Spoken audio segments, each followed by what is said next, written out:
Have you ever felt the need to step away from the noise of the world, to retreat into your own thoughts, and just be? Imagine that feeling magnified 100-fold. This is often the reality for some of history's greatest minds. But why is it that geniuses like Nikola Tesla, Emily Dickinson, and Isaac Newton chose solitude over social interaction? Is it because they felt misunderstood? Or is there something about solitude that fuels creativity, intellectual depth, and groundbreaking ideas? In this video, we'll dive deep into this fascinating topic, guided by the insights of 19th-century philosopher Arthur Schopenhauer. Schopenhauer believed that solitude isn't just a preference for exceptional minds, it's their destiny. But what does that mean for us in today's hyper-connected world? Let's explore why solitude is both a burden and a blessing for great thinkers, and how we can use this knowledge to unlock our own potential. What makes someone a genius? To understand why great minds gravitate towards solitude, we first need to explore what makes someone a genius. Genius isn't just about being smart or having a high IQ. It's about seeing the world differently, thinking deeply, questioning assumptions, and uncovering truths that others overlook. Arthur Schopenhauer believed that geniuses perceive reality on a much deeper level than most people. While the average person might focus on day-to-day concerns like work, social status, or entertainment, a genius is consumed by questions like, what is the nature of existence? What lies beyond what we can see or measure? How can humanity progress or evolve beyond its current limitations? This depth of thought often creates a disconnect between geniuses and society. Imagine being at a party where everyone is talking about trivial topics, celebrity gossip, fashion trends, or sports scores, while your mind is racing with ideas about solving climate change or understanding the mysteries of the universe. How long would you want to stay in that room? For many great thinkers, this disconnect pushes them towards solitude, a space where they can think freely without being weighed down by superficiality. Solitude as a catalyst for greatness. History shows us time and again that solitude has been the birthplace of some of humanity's greatest achievements. Let's take a closer look at how isolation shaped the lives of some extraordinary individuals. Nikola Tesla. Tesla, one of the most brilliant inventors in history, was known for his reclusive lifestyle. He avoided social events and preferred to spend his time alone, working on his revolutionary ideas in electricity and engineering. Tesla once said, "The mind is sharper and keener in seclusion and uninterrupted solitude." For Tesla, solitude wasn't loneliness. It was an essential part of his creative process. Without distractions or interruptions, he was able to focus entirely on his work, giving us innovations like alternating current electricity and wireless communication. Emily Dickinson. Emily Dickinson, one of America's greatest poets, lived most of her life in near total isolation. She rarely left her family home in Amherst, Massachusetts. Yet she produced poetry so profound that it continues to inspire readers centuries later. Dickinson's solitude allowed her to explore themes like love, death, and immortality with unparalleled depth and sensitivity. Her work reminds us that sometimes stepping away from the world allows us to see it more clearly. Isaac Newton. During the Great Plague of 1665 to 1666, Newton retreated to his family estate in Woolsthorpe to escape the disease ravaging England.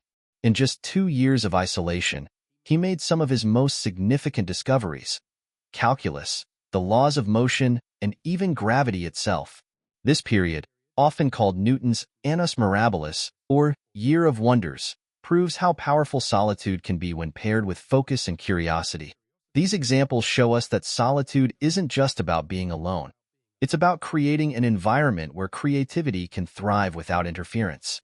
The double-edged sword of solitude. But let's not sugarcoat it. Solitude isn't always easy.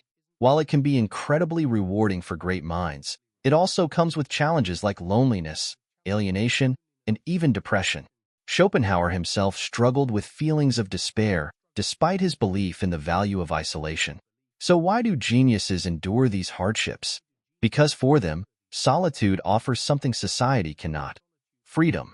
In solitude, they are free from societal expectations and distractions, free to think deeply and pursue their passions without compromise. However, this raises an important question. Can solitude be embraced without falling into loneliness? The answer lies in how we approach it. Solitude doesn't have to mean complete isolation. It can also mean carving out intentional time for yourself amidst your daily life. The clash between genius and society. One reason solitude feels inevitable for great thinkers is their clash with societal norms. Schopenhauer believed that most people are preoccupied with trivial concerns, status symbols, gossip, material possessions, while geniuses are driven by higher pursuits like truth, beauty, and innovation. This fundamental difference creates a gap between them and society that can feel impossible to bridge. Think about how frustrating it can be to engage in shallow conversations when your mind craves depth and meaning. Now imagine feeling that way all the time. For geniuses like Albert Einstein or Virginia Woolf, this disconnect wasn't just an occasional annoyance. It was their daily reality. Einstein once said, "I live in that solitude which is painful in youth but delicious in maturity." This quote perfectly captures the paradoxical nature of solitude. While it may feel isolating at first, it becomes deeply fulfilling once you learn to embrace its potential for growth. The psychological impact of solitude. Let's take a moment to explore how solitude affects our psychology. Research indicates that spending time alone can lead to increased creativity and problem-solving abilities. When we're alone with our thoughts, we have the freedom to explore new ideas without judgment or interruption. However, prolonged isolation can also lead to negative mental health outcomes such as anxiety and depression if not managed properly. It's crucial to strike a balance between seeking solitude for creativity while also maintaining healthy social connections. Psychologists suggest practicing mindfulness during solitary moments, being fully present with your thoughts rather than getting lost in negative spirals or feelings of loneliness. This practice can transform solitude from a source of pain into a sanctuary for reflection and growth. Practical lessons. How we can embrace solitude today. In today's fast-paced world filled with social media notifications and constant noise, Schopenhauer's ideas about solitude are more relevant than ever. Many people feel overwhelmed by superficial interactions and endless distractions. But what if we could reclaim some quiet time for ourselves? Here are several practical ways to embrace solitude in your own life. Schedule alone time.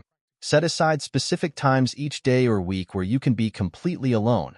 No phones or interruptions allowed.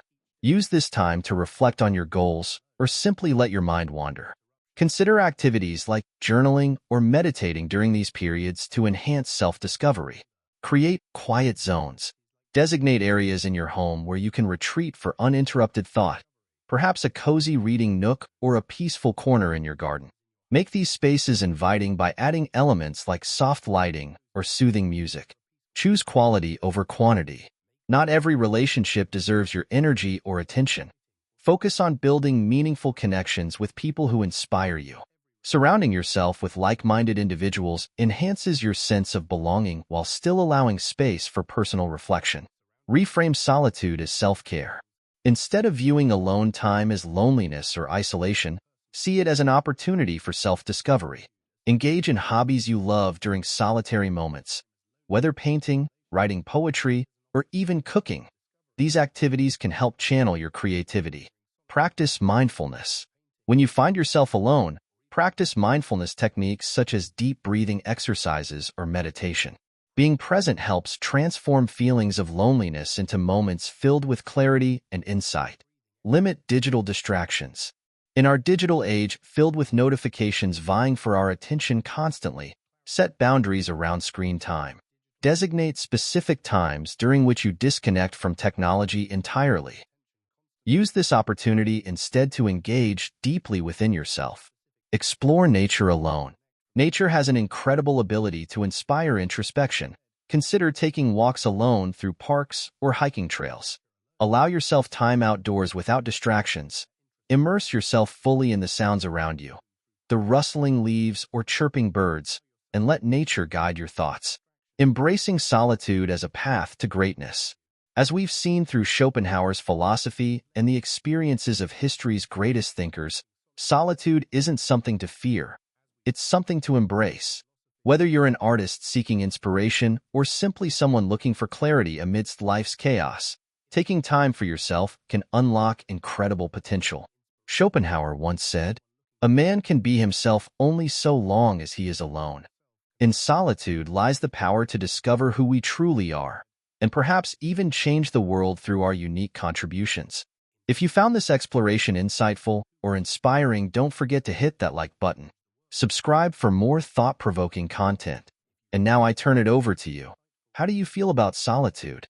Is it something you cherish or struggle with? Let me know in the comments below. I'd love to hear your thoughts. Thank you for joining me today as we explored this profound topic together. Remember, sometimes stepping back from society allows us not only greater clarity but also deeper connections to ourselves first before anyone else.